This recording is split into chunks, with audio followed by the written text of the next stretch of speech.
ওম শান্তি। আজকের আলোচনার বিষয়বস্তু হলো বিকে 7 ডেজ কোর্সে পার্ট 14 বিভাগ 14 শিব ও শঙ্করের মধ্যে পার্থক্য। শিব ও শঙ্করের মধ্যে পার্থক্যে বহু লোক শিব ও শঙ্করকে এক বলে মানে, কিন্তু বাস্তবে দুইয়ের মধ্যে আসমান জমিন পার্থক্য রয়েছে। শিবের মূর্তি ডিম্বাকৃতি অথবা অঙ্গুষ্ঠ আকারের ন্যায়, কিন্তু শঙ্করের মূর্তি শরীরের আকার বিশিষ্ট।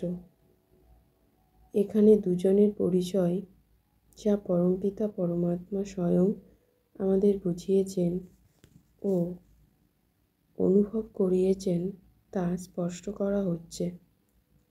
মহাদেব শঙ্কর, যিনি ব্রহ্মা ও বিষ্ণুর ন্যায় সূক্ষ্ম শরীরধারী, একে মহাদেব বলা হয়, কিন্তু পরমাত্মা বলা যায় না। ইনি ব্রহ্মা ও বিষ্ণুর ন্যায় সূক্ষ্ম লোকে শঙ্করপুরীতে বাস করেন।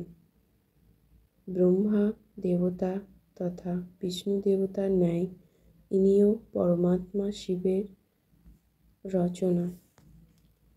ইনি কেবল মহাবিনাশের কার্য করেন, স্থাপন ও পালন করা এর কর্তব্য নয়। এদিকে পরমপিতা পরমাত্মা শিব, ইনি চেতন জ্যোতির বিন্দু এবং তার নিজস্ব কোনো স্থূল অথবা সূক্ষ্ম শরীর নেই। ইনি পরমাত্মা। ইনি ব্রহ্মা বিষ্ণু শঙ্কর লোক অর্থাৎ সূক্ষ্ম দেবলোক থেকে দূরে ব্রহ্মলোকে মুক্তিধামে বাস করেন। ইনি ব্রহ্মা বিষ্ণু ও শঙ্করের রচয়িতা অর্থাৎ ত্রিমূর্তি। পরমপিতা পরমাত্মা শিব, যিনি ব্রহ্মার দ্বারা স্থাপনা করেন, শঙ্করের দ্বারা মহাবিনাশ এবং বিষ্ণুর দ্বারা বিশ্বের পালন করিয়ে বিশ্বের কল্যাণ করেন। শঙ্কর, যিনি সূক্ষ্মলোক নিবাসী বিনাশকারী আকারী দেবতা।